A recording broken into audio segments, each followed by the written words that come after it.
Setelah kita bermain-main dengan metode read dari Mongolukwen, yaitu ada find all, terus lalu ada kita juga mengambil single dokumen, dan kita juga udah belajar select statement dari Mongolukwen.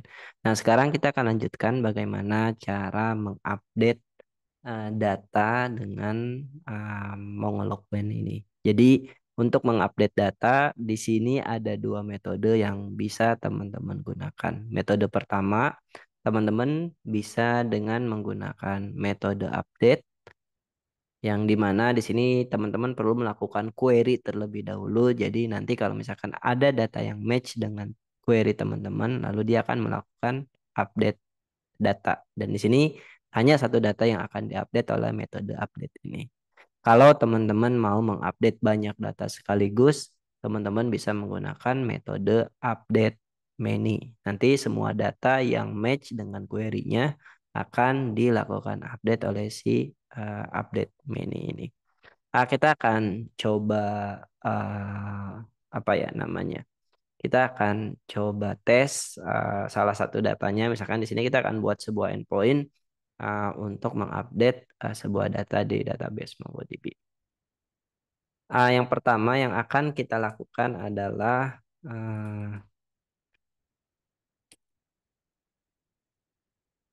di sini kita buat metode baru asing delete uh, update one, misalkan di sini berarti nerima request sama respon. Terus di sini pakai try, page, error. Oke, di sini yang pertama yang perlu kita lakukan adalah mengambil data untuk melakukan query-nya. Misalkan kita mau mengambil based on ID-nya dari parameter, berarti di sini berarti user ID misalnya, lalu di sini dari rec.params.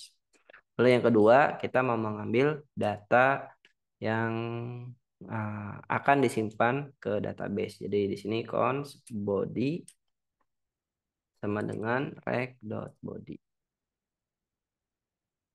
Kalau udah di sini kita cukup melakukan const user misalkan white, lalu di sini kita user dot where dulu, berarti di sini where-nya apa? Misalkan kita based on ID-nya, lalu di sini kita langsung masukkan value-nya apa teman-teman? Berarti user ID, lalu di sini kita pakai metode update. Dan kita masukin data apa yang mau kita masukkan ke database. Di sini berarti dari body datanya. Terus di sini kalau udah res.status, di sini 200.json user. Oke, untuk metode update one-nya cukup seperti ini, teman-teman. Kita akan lanjut ke bagian app.js-nya. Di sini kita perlu membuat root baru. Di sini uh, user, path-nya sama. Terus di sini berarti update one. Harusnya di sini tidak perlu diinvoke. Oke. Update is not a function. Coba ya kita intip dulu di bagian user controllernya. Where terus update. Sekarang kita lihat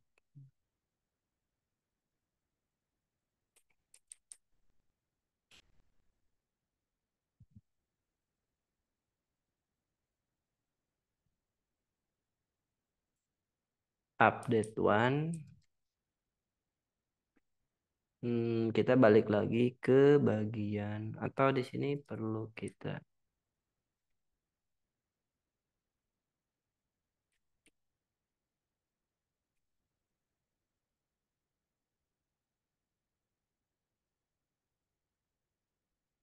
update.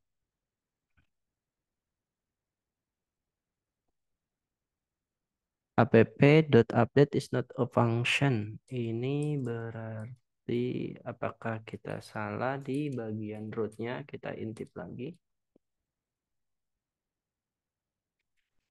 Oh, ini salah, harusnya berarti put, teman-teman. Sorry, kita tadi salah di bagian metodenya ya. Harusnya di sini adalah metodenya put. Lalu ini path-nya, terus di sini kita akan masukin handlernya dari user controller update one. Dan di sini di bagian update one-nya juga nggak ada perubahan. Kita masih sama setelah where, kita masukkan query-nya, lalu di sini kita update. Oke, untuk endpoint-nya cukup seperti itu. Kita akan lanjut ke bagian hopscotch-nya. Di sini kita akan melakukan pengecekan. Yang pertama, di sini misalkan data si Udin, kita ini kan tadinya seperti ini ya. Kita akan coba melakukan pengupdatean nama sama pods-nya. Jadi namanya kita akan ganti, sama pods-nya kita akan coba tambahin. Berarti di sini yang pertama kita butuh path-nya beserta dengan user si Udin. Metodenya jangan lupa kita ganti jadi put, dan untuk bodinya kita ganti jadi application JSON. Dan sini kita masukkan untuk data yang mau kita update. Di sini misalkan name-nya kita tambahkan Udin update. Terus yang berikutnya di sini fonts-nya jadi 10. Oke, di sini kalau kita cek, kita make sure lagi si Udin datanya tadinya seperti ini. Sekarang kita coba cek. Nah, Udin updated, kita udah dapat respon. Terus di sini pods-nya 10. Sekarang ketika kita get one, harusnya udah ke update. Nah, sesimpel itu cara kita untuk mengupdate data di database MongoDB dengan bantuan MongoLookWen. Jadi di sini kalau teman-teman mau intip di bagian database-nya, ini juga udah ke update. Jadi di sini sangat simpel, teman-teman bisa menggunakan metode where untuk melakukan query-nya. Terus setelah itu teman-teman lakukan update dan masukkan datanya yang mau teman-teman simpan ke database.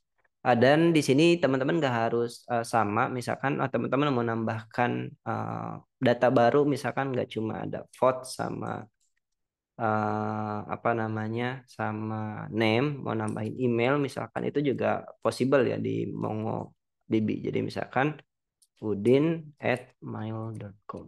Harusnya di sini ini udah masuk udin@mail.com-nya. Ketika kita get one, harusnya udah ada juga data barunya.